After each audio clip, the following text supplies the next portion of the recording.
and info can be found at lakeland.org. Where do we find meaning in our lives?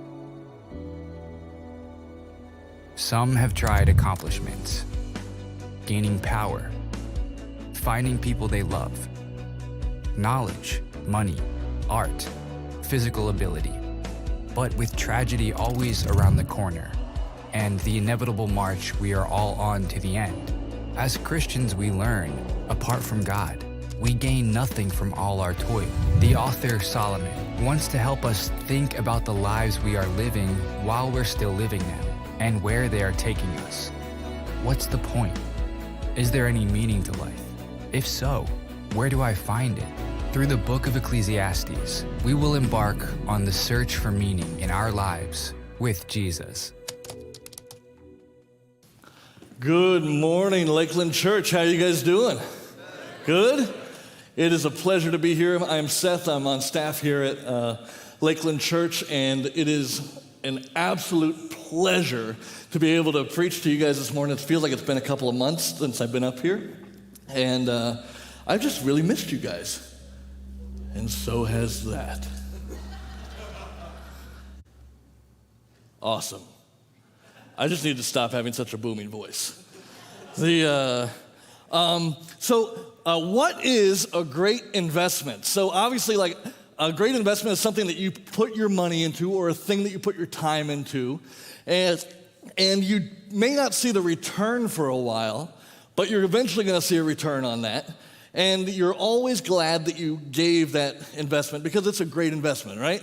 That's kind of where we are with Ecclesiastes. And I am pleased to announce this is the last message of Ecclesiastes. Some of you laughed way too hard at that. And you're going to have to talk with Dan about that. I'm not here to judge. So this is our last message of Ecclesiastes. We've done 16 weeks on breaking open the Word and looking at what Solomon said. We've worked through every line of this book so that you would take it to heart. There is repetition in the book. There is so much repetition in the book. You guys are like, I know, there's lots of repetition. I've read this 16 weeks in a row, and it's saying the same thing over and over and over and over and over and over and over and over and over and over and over and over and over and over and over and over again. I practiced that in the mirror many times. There's so much repetition so that we would actually hear what Solomon is saying. The constant theme in the book is there are two realms. There's two levels, two planes on which we can live, two loyalties. Like an ambassador who lives in one nation, but as a representative and servant there of another nation, if that ambassador forgets their true home, they could get caught up in the affairs of that local nation. But in doing so, they miss their higher calling, which is to serve the agenda of their nation. The first realm is the one that's probably most obvious to us. It is life under the sun, which Solomon mentioned like 585 times. Life under the sun. Lived in this world, the world where you can see with your eyes. It is the easiest thing as you live in this world to live for the treasures of this world, governed by the word more. More money, more pleasure, more luxury, more honor, more esteem, more reputation, and the list goes on and on.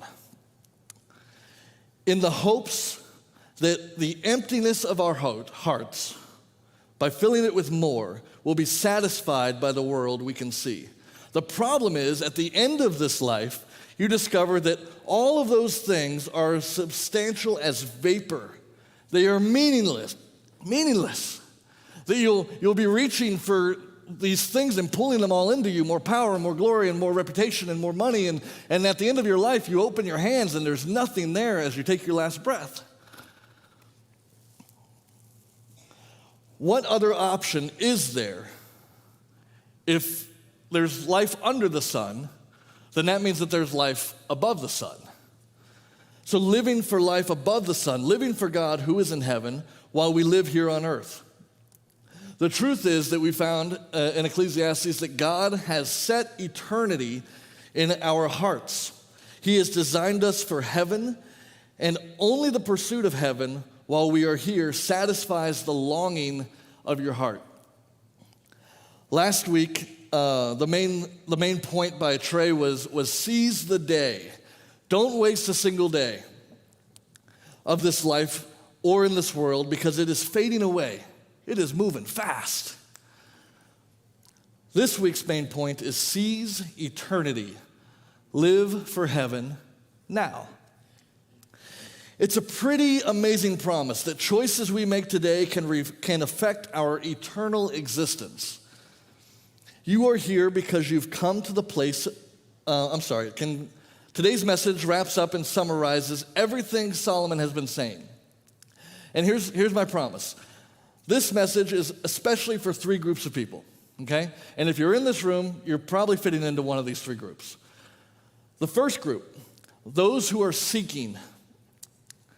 You are here because you've come to the place of thinking there has to be more to life than this, whatever your this is.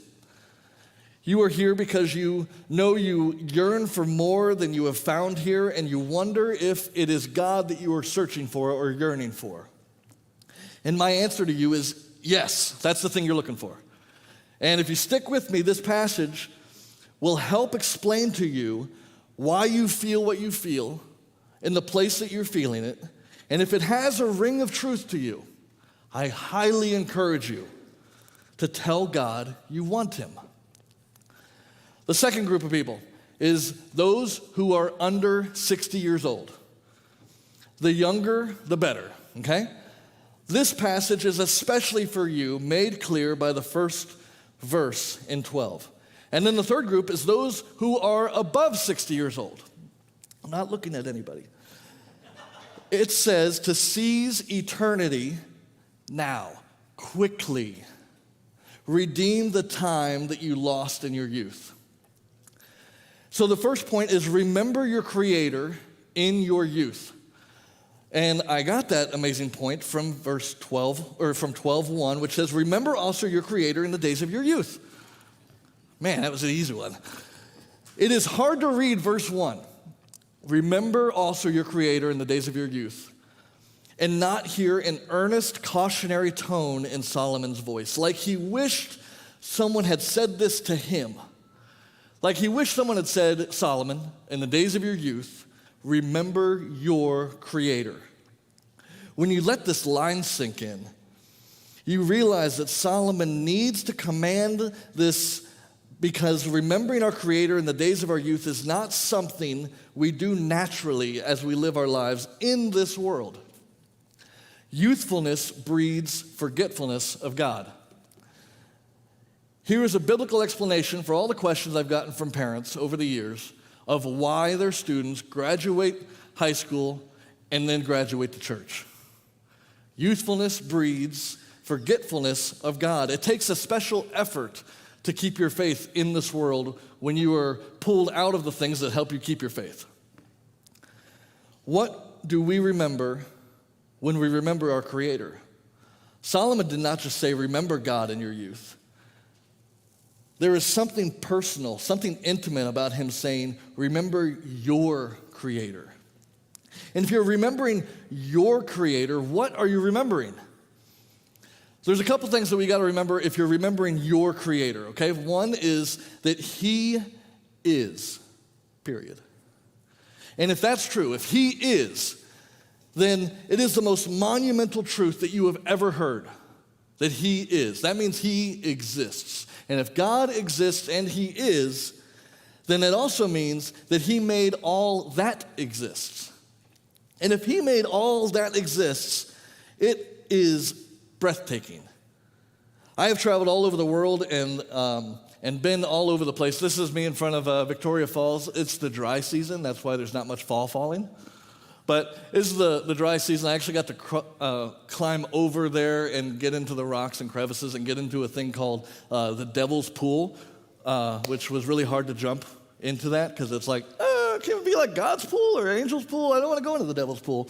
And the reason it's called Devil's Pool is when you get to the edge, you're just looking 300 feet down. And I was like, looks good, guys. I'm going to stay back here.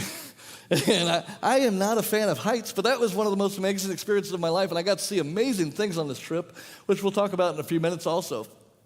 But that means if God created all that existed, he created Victoria Falls and its majesty.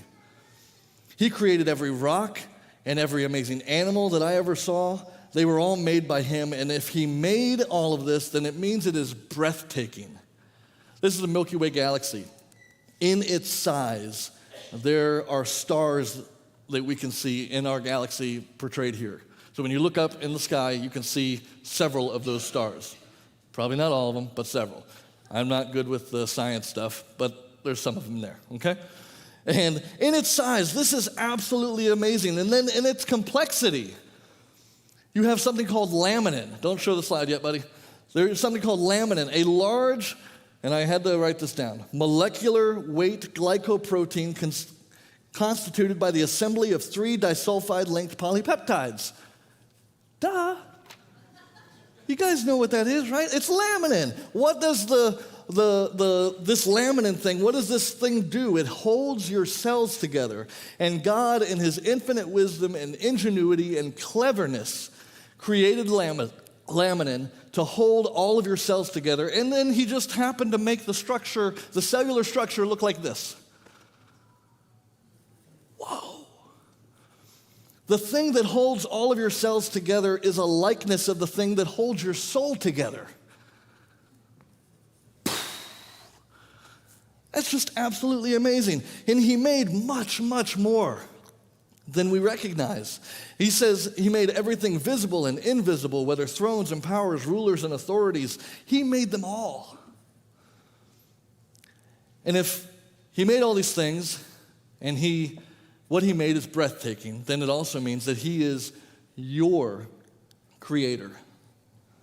This doesn't just mean he made you, but he made you with creativity. He put thought into making you in your mother's womb. You are a work of art created by God when you are, as you are, and where you are. What life would you have if he had not made you? What would you have if he did not sustain you? Every day you have life for no other reason than he chooses to give it to you. In Genesis 2:7, we see this. And also in Acts 17, verse 25. I'm not going there today, but it basically says every breath you have is a gift or given to you from God. Which, okay, everyone.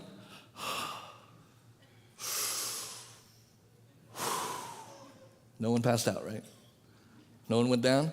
Everyone just got another gift from God of breath, more breath. In this next few minutes, we're going to continue breathing. Please continue breathing. We're going to continue breathing, and every gift that we have is going to be given to us from God. We are getting blessing on blessing on blessing on blessing on blessing in the next hour because of God is allowing us to continue breathing, which is just absolutely amazing to me. And number 5, if he is your creator, if he made you, and he sustains you, and he allows you to take that breath, then you are dependent upon him. This is the one everybody doesn't like. I don't like being dependent on other people. I am an independent person. Every moment of every day, you are dependent on him. You are indebted to him for every good thing in your life, owned by him entirely, which means he has rights of ownership over you. You did not make yourself. You are not a self-made man or woman. You have a creator, and so you have life simply because he chose to give it to you. Remembering these things is breathtaking, Solomon says. And he continues and says, remember your creator in the days of your youth when you might be tempted to be forgetful of him. Why does youthfulness keep us from remembering our creator? Because in our youthfulness, we have not experienced the pain and loss and deterioration that inevitably comes in this life when you are younger. All things that make you realize you are desperate and in desperate need for God. July 22nd, just a couple of weeks ago, my wife got what we thought was an eye infection. And I promised I wouldn't cry. Here I am. what we thought was an eye infection in her left eye. And it's scary. Everybody's like, well, okay, cool. Eye infection, pink eye, conjunctivitis, whatever. What's scary about this is my wife was born at 26 weeks old. And because she was born early, her right eye has a partially detached retina. And so she can't see very well or clearly out of that right eye. So she relies nearly 100% on her left eye.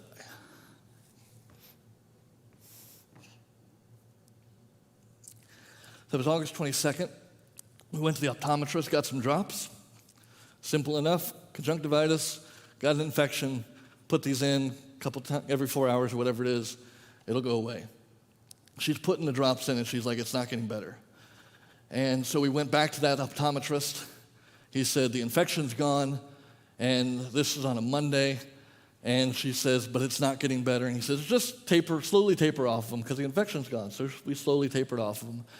Tuesday night, between Tuesday and Wednesday at 4 a.m., she crawls on top of me in the middle of the night and is weeping and sobbing uncontrollably. She can't see anything. She said in a room like this, she could see where the light was, and she could see blurry, hazy, distant images, but she couldn't make out anything. She couldn't see my face. She couldn't see her baby's face. She couldn't do simple things that she needs to do as a mom because she can't see anything.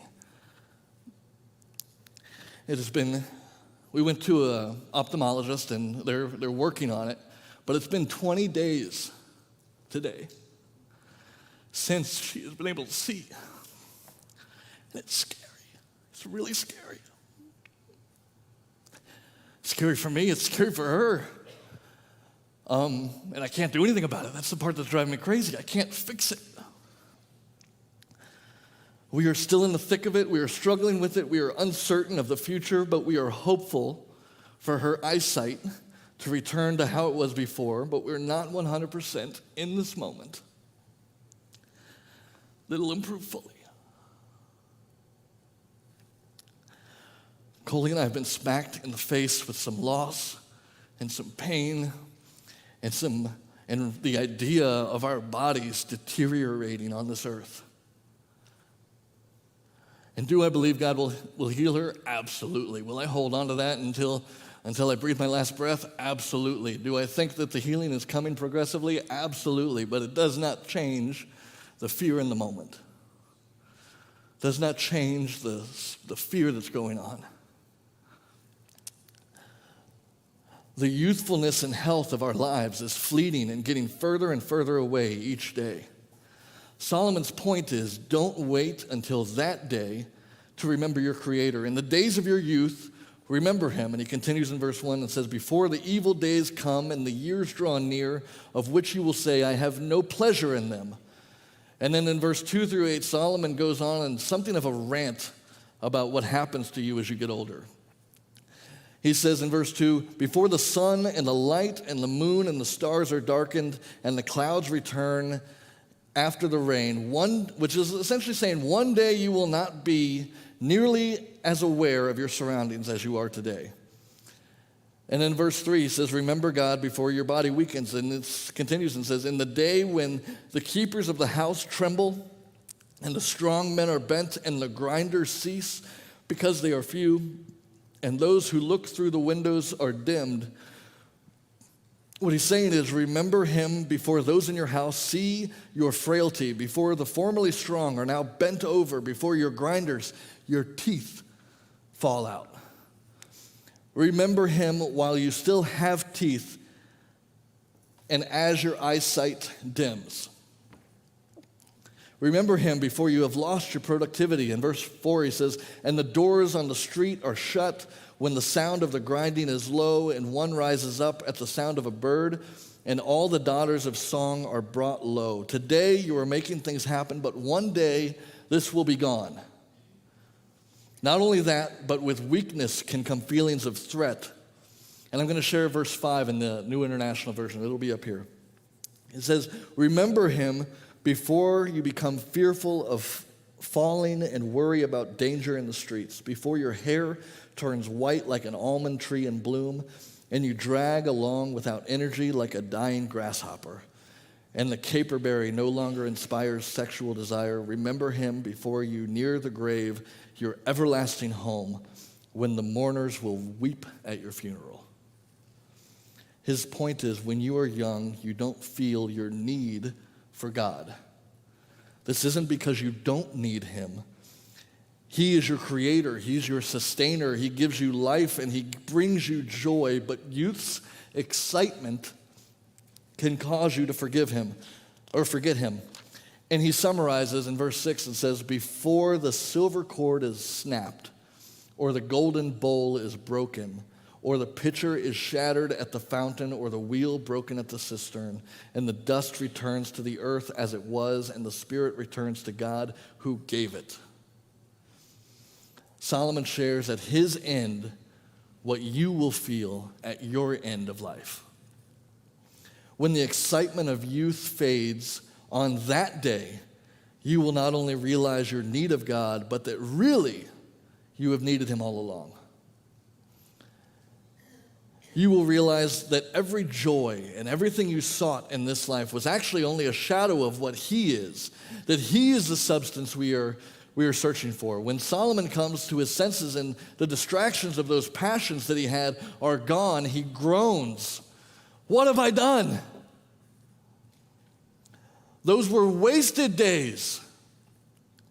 I could have lived them for God. He doesn't want that for you. He doesn't want that for me. He doesn't want that for us. Because when you come to the end of your life, you will realize anything else that you pursued was a total waste. And in verse 8, he says, "Vanity of vanities," says the preacher. All is vanity. He's at the end where he started with the beginning of this book. If you live only for this life, this is what you will think at the end. All is vanity. It's vapor. It's nothing. It's meaningless. It's hopeless. But Solomon says, if you remember your Creator in the days of your youth, you will live a very different life, one that is substantive, that is secure, one that is solid, one that you will be glad that you lived. How you lived that life, Solomon will come back to in a moment. But before he does, he has a second piece of counsel, which is number 2 point, trust this counsel. And again, where did I get that one from? Because he says trust this counsel. In 12 verse 9, he says, besides being wise, the preacher also taught the people knowledge, weighing and studying and arranging many proverbs with great care. The preacher sought to find words of delight, and uprightly he wrote words of truth. This is what his words bring us, what Solomon's words bring us. That we are foolish to ignore them, is what he's saying. The truth is, Solomon acknowledged that his words are not pleasant to hear. He says in verse 11, the words of the wise are like goads. A goad pokes at you and prompts you to move where you don't want to go, but are compelled to go. What exactly is the goad that Solomon is mentioning? He's talking about double knowledge, learning about ourselves and our tendency to forget our Creator, to act as if we are our own Creator. Yet the words of the wise are, like nails firmly fixed are the collected sayings, meaning the counsel that he brings us is nailed down, it is unmoving, it is trustworthy. These truths will still be true long after you and I have left. They are given by one shepherd. And there's an old saying, consider the source, right? Which in our world, like, let's be real, you have to consider the source on almost everything you hear. Consider the source. Solomon received wisdom from God. Further thought, Solomon knows this approach to life will be counterintuitive. There will be plenty of other voices saying more money or pleasure or success or reputation or fame or wisdom will give you a life worth of meaning. And he says, my son, beware of anything beyond these. You will encounter alternative explanations for life. And many will tell you if you choose a different path, then you will be happy. There's stoicism, which is kind of like the Jedi in Star Wars. Don't become attached to anything. There's hedonism, which is live for pleasure now. Nihilism, which is live as you want, life has no meaning anyway. Confucianism, which is fulfill your duty to others. L. Ron Hubbard and Scientology would say, make good, rational decisions that reach your potential, which you learn through courses that you pay for. And there are pop saying guideposts like happiness is a choice. Be yourself. Live life without guilt. Don't worry. Forgive. Do away with fear. Don't waste time. Set goals. Be grateful. And when you do all of these, then you will be happy. Solomon says, beware of any advice other than what he gives you, because the advice he gives you comes directly from the Father. He says, of making many books there is no end, and much study is a weariness of the flesh. More study of wrong ideas will not help you. And you come to the end exhausted and still with no answers. Cracks me up whenever you go to a bookstore and you go to like the diet section, and there's like every book you could possibly think of on diet. But if you don't put any of it into practice, if you don't listen to sound teaching that usually has the MD after it, then you're not going to probably do anything, or it'll go away for a little bit and then it's going to come right back because there's been no real life change. More study of wrong ideas will not help you, and you come to the end exhausted and still with no answers. The point is we are surrounded by voices. Be careful which ones you listen to. There's a game I play with a lot of my youth. I try to do it once a year. I think last year I did it in like August with our youth, and I call it Candy Canes and Landmines. And it's one of my all-time favorite games. It sounds awesome. Admit it. You're like, candy canes, I'm in. Landmines, guys are like, definitely in. And candy canes and landmines. And what you do is you create a large area, like 30 by 30 foot, and you put bowls or cups down, upside down. Like you got to use the disposable ones that break really, really easily. And so that whenever you step on them, you hear that. That was really horrible breaking. And you hear that break, and you put candy canes all over the floor, and then you have a team of two, and you put one on this side and one on this side, and they know they're on each other's team, and you have them you have one person start directing the other person through the landmines, okay? And the goal is to get through the obstacle, get to where they are, while picking up every candy cane that they can and avoiding the landmines. Sounds easy, right? Except the problem. All of the other students are yelling and screaming at the top of their lungs and trying to distract them and get them to listen to their voice over their partner's voice. And on top of that, there is Christmas music playing loudly. And I'm not talking like the happy stuff that you hear in like Jingle All the Way and all that. I'm talking like Trans-Siberian Orchestra, okay?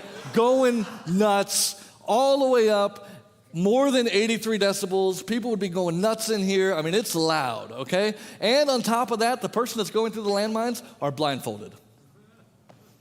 It is really, really hard, and it is really, really fun to watch. It is chaos, and I love it as a youth pastor. It is my job to bring them chaos and then add some spiritual wisdom to it. It is brilliant of a game, okay? It is seriously one of the most brilliant games I've ever, I don't know if I came up with it. I'm going to say I came up with it. I'm sure I got it from someone else. I don't know who to give credit to, so it's mine. It is brilliant, and everyone is trying to distract you from listening to the voice that you're supposed to be listening to. And I love our capacity as human beings that God has given us to focus in to the sound of a certain message or a certain voice and tune other things out. But we have to do it. We can tune other things out and listen to the voice of God. Solomon says to us, tune out other voices besides God's.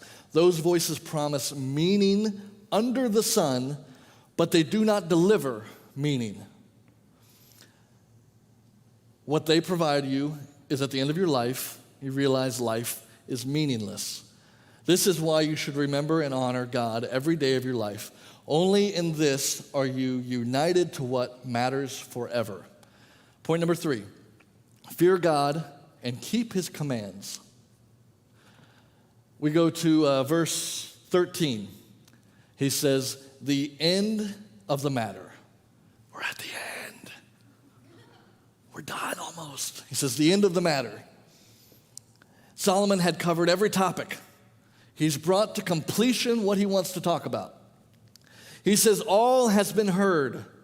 At this moment, we should be leaning forward in our seats for clarity, for vision, listening closely to what he's about to say. And he closes with this, fear God.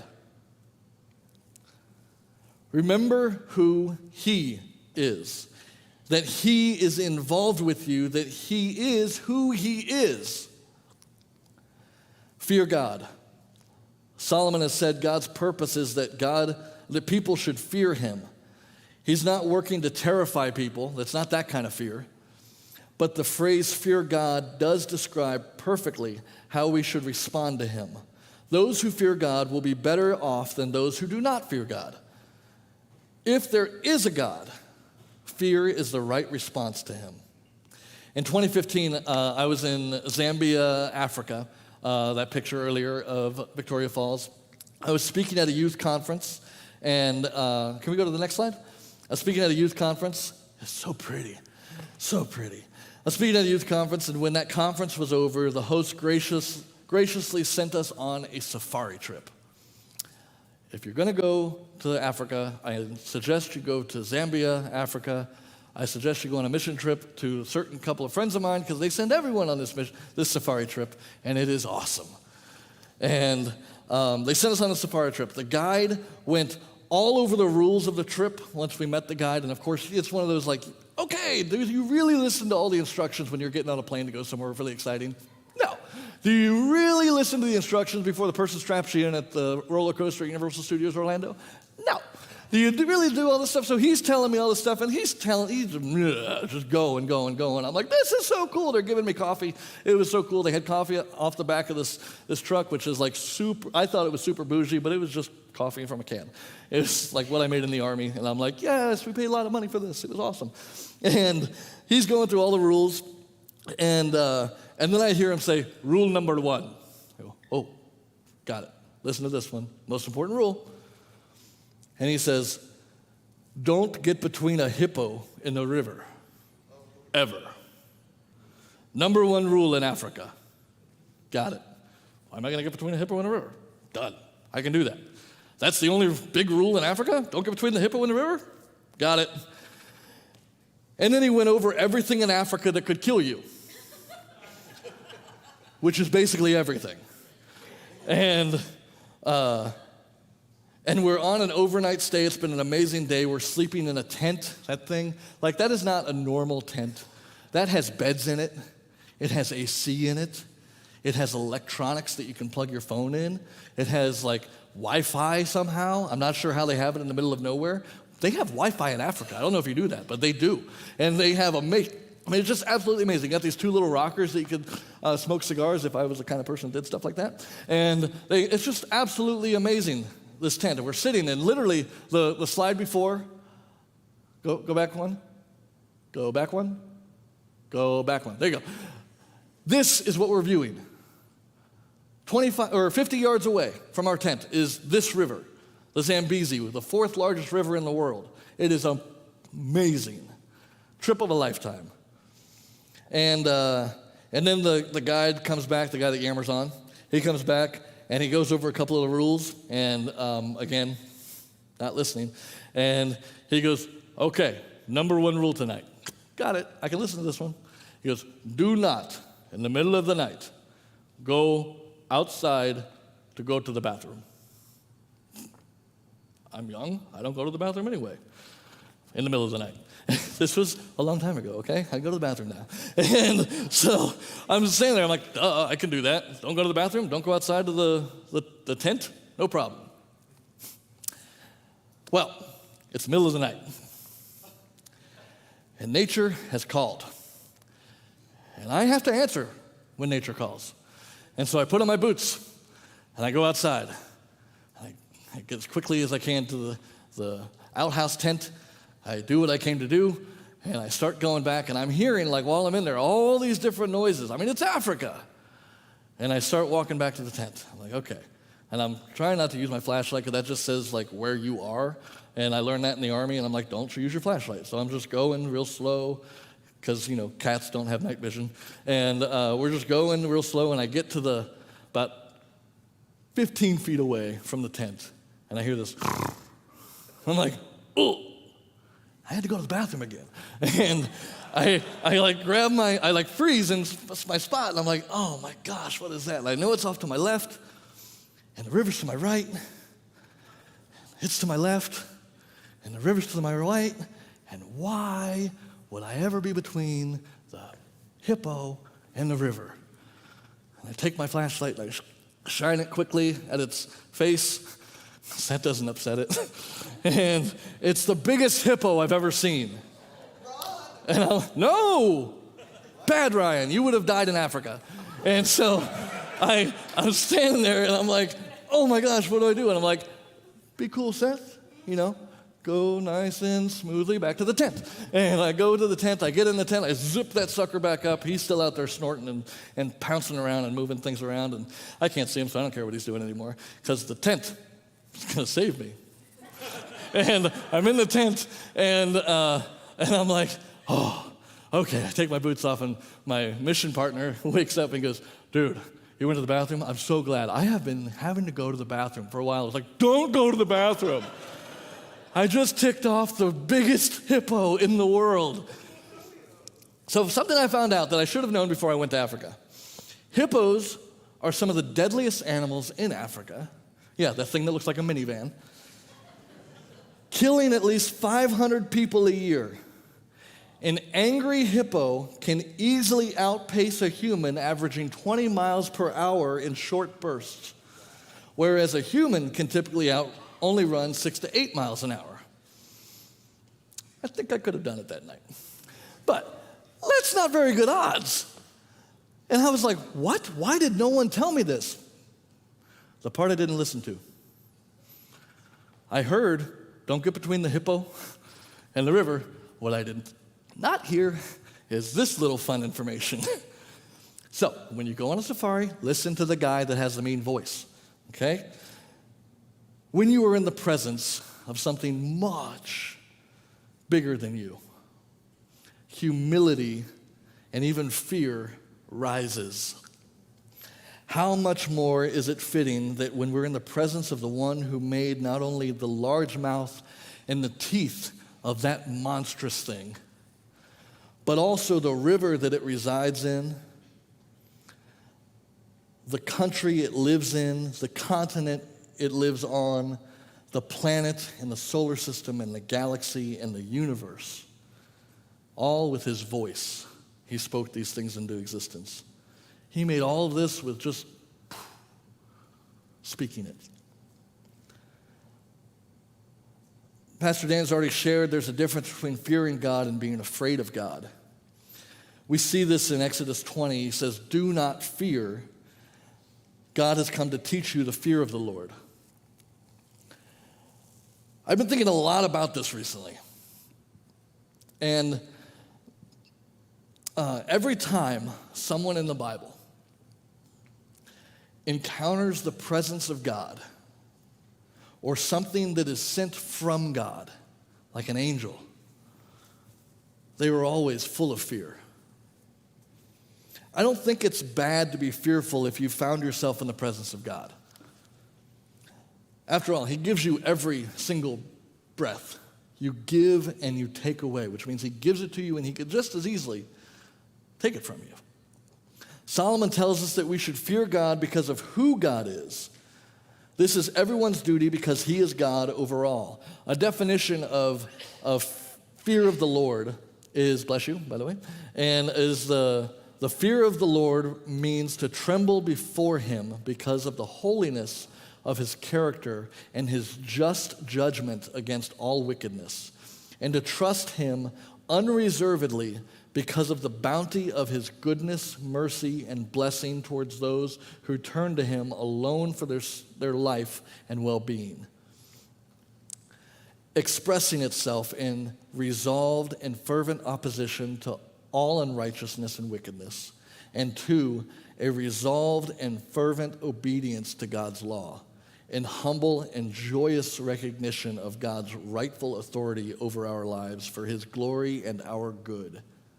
That was by Bruce Ware. In the Bible, fearing God is expressed in many ways, but one that is key is obeying his commands. Could you get rid of that hippo? He's scaring me. Thank you. It is obeying his commands. It is the most natural, most normal, most human, most life-giving, most aligned with our purpose. Fear of God evokes obedience. It dissolves fear of anything else other than God. And Solomon says, this is the whole duty of man. This is our created purpose. This is the purpose of our design, created by our Creator. The New Testament develops our understanding of the workings of obedience to a much fuller fashion than what I can go through today, and adds the Spirit's help for us, the Holy Spirit's help for us, because there is the flesh, there is the world, there is the devil, all drawing us to to disobey, not obey, disobey, while God calls us to trust, which is seen in our obedience. Charles Spurgeon has this amazing quote on this, and he says, "It is a blessing for us that as sin lives, and the flesh lives, and the devil lives, so Jesus lives. It is also a blessing that whatever strength these may have to ruin us, Jesus has still greater power to save us."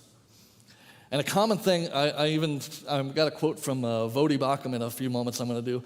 There, people say, well, wait a minute, obedience, you've got to obey. And Voddie Baucham says this about obedience, okay? Because this is not something that you just do if you don't know Jesus. If you don't have a relationship with Jesus, obedience is impossible. You cannot obey God and not know God, okay? Not have relationship with God. And Voddie Baucham says it this way: all the gospel requires is repentance and faith. That's it. Nothing else. And people always ask, well, what about obedience? It's not what the gospel requires, but it is what the gospel produces. If the gospel required obedience from us, then that would mean that we could be obedient apart from the person and work of Christ, which would mean that Christ died for nothing. The gospel produces obedience in us, joyful obedience in us. When you get these things mixed up is where you get into legalism, moralism, and works of righteousness.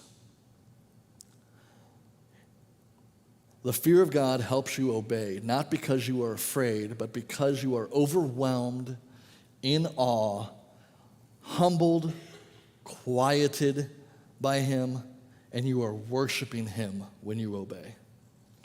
Temptation makes us forgetful of God, but fear of the Lord keeps us from ever forgetting God and what he has done for us. There is another reason we should fear God while we live on earth. For God will bring every deed into judgment with every secret thing, whether good or evil. God not only exists, he is, right? And if he is, and then he created all things, and he is your creator. If God not only exists, he knows what we think and do and cares about it. He is judge who will judge everyone who has ever lived, including you. As it turns out, every one of us, one day, will come face to face with God. As it turns out, life is a test. What did we choose to do with the life that he gave us, the breath that he gave us? Did we realize, one, every good thing in our life comes from him, our Creator, and give him thanks? Did we too seek to remember and honor him in our days, obeying his commands and being part of his mission? Did we three, was his mission our mission? Or did we follow Adam and Eve's example, take the days he gave us and spend them trying to gain all that we could from the success, pleasure, and wisdom that we could gain in our world? Here, Solomon tells us that we learn that he will judge this. God will judge this. We're coming to the end. This is going someplace in the Bible, okay? There are two judgments that the Bible speaks about. And all of humanity will be at one or the other. The two judgments. The first one is the Bema judgment. 2 Corinthians 5:9 says, "So whether we are at home or away, we make it our aim to please him. For we must all appear before the judgment seat of Christ." So Paul is speaking here to the church in Corinth, and so he speaks to Christians as well, to people who by grace through faith have already been counted sons and daughters of God, whose future is secure. Christians are people who've repented and trusted Christ, and he was judged on the cross for their sins. God welcomes Christians not because of their good life, not because of the life that they lived here on earth that was good, but because of the life that Christ lived on earth that was perfect. And because they have trusted him, they will stand at this judgment. But what he tells us here is that a day is coming when God will judge the lives of his own. Paul is emphatic. He says, so that each one may receive what is due for him, for what he has done in the body of Christ, whether good or evil. Clearly, God will review everything, including what Solomon says, every secret thing, whether good or bad. God will reward a life well lived for him. And while he will not punish the Christian, we may lose rewards that could have been ours. The question, on that day, how will you have wanted to live on this day? What is one thing that you could do today that on that day you'll be grateful you did today? This question should be wrecking us inside. Just like that big ball that a bulldozer moves around or a crane moves around and wrecks buildings like the one I see on 94 going towards Chicago that is taking 5 years to knock down. I mean, it should just be wrecking us inside. I'll say the question again, what is one thing that you could do today that on that day when you stand before God, you will be grateful you did?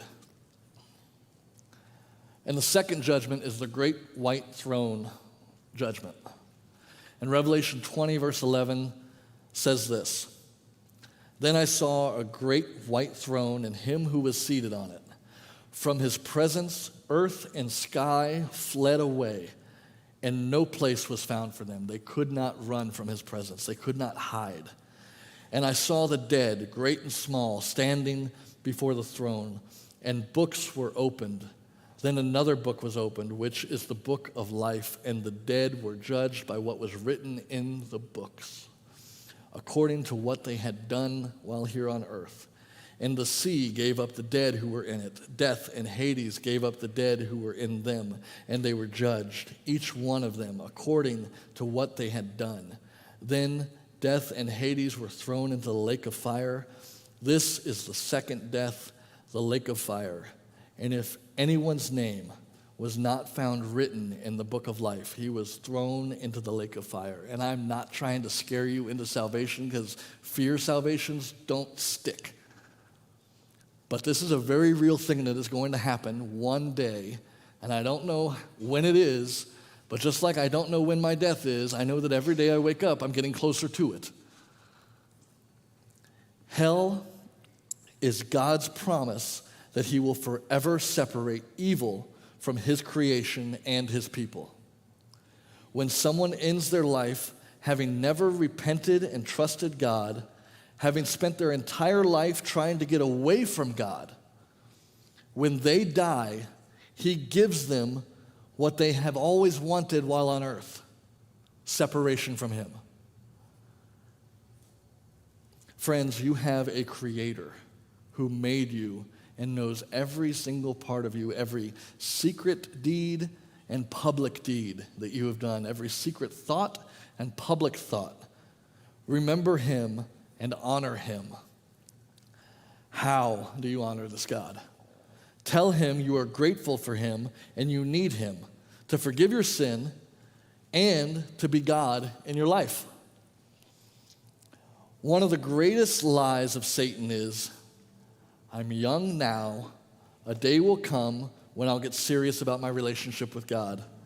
But now, I'm in my prime. I'm in my career.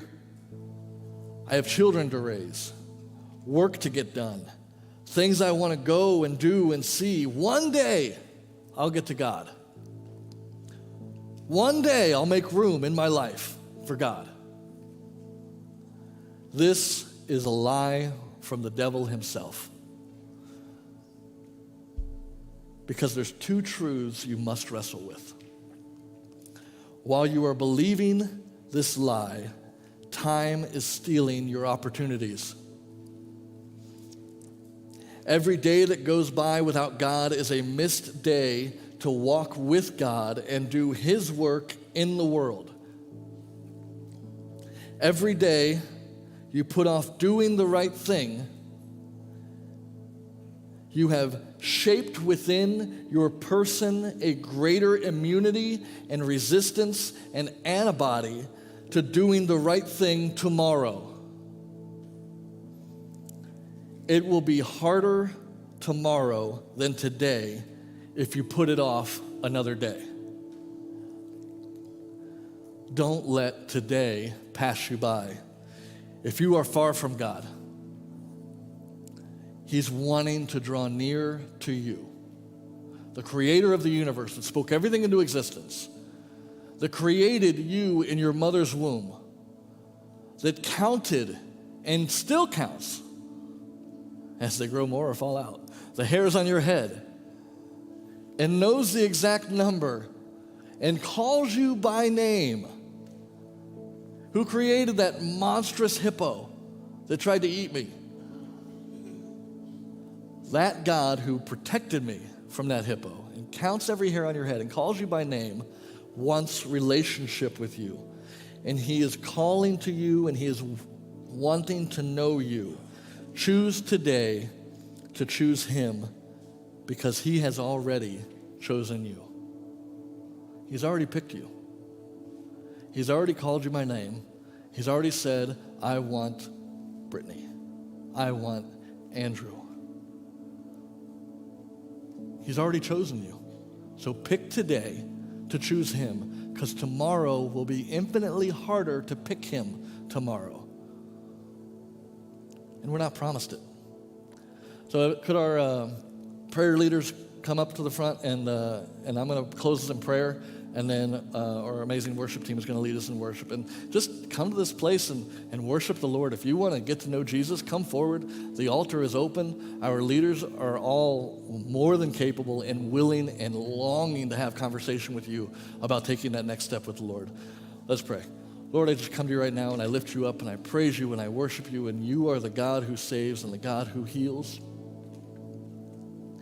Lord, I just thank you for the words that you delivered today, that they would soften hearts that are made of stone here today, that people would find you and they would see that you are the God who saves and you are the God who called them by name and counted every hair on their head, and that you love them and you want and long for a relationship with them, and you long to have intimacy and just have a conversation with them. We lift you up and we worship you. In your name I pray. Amen.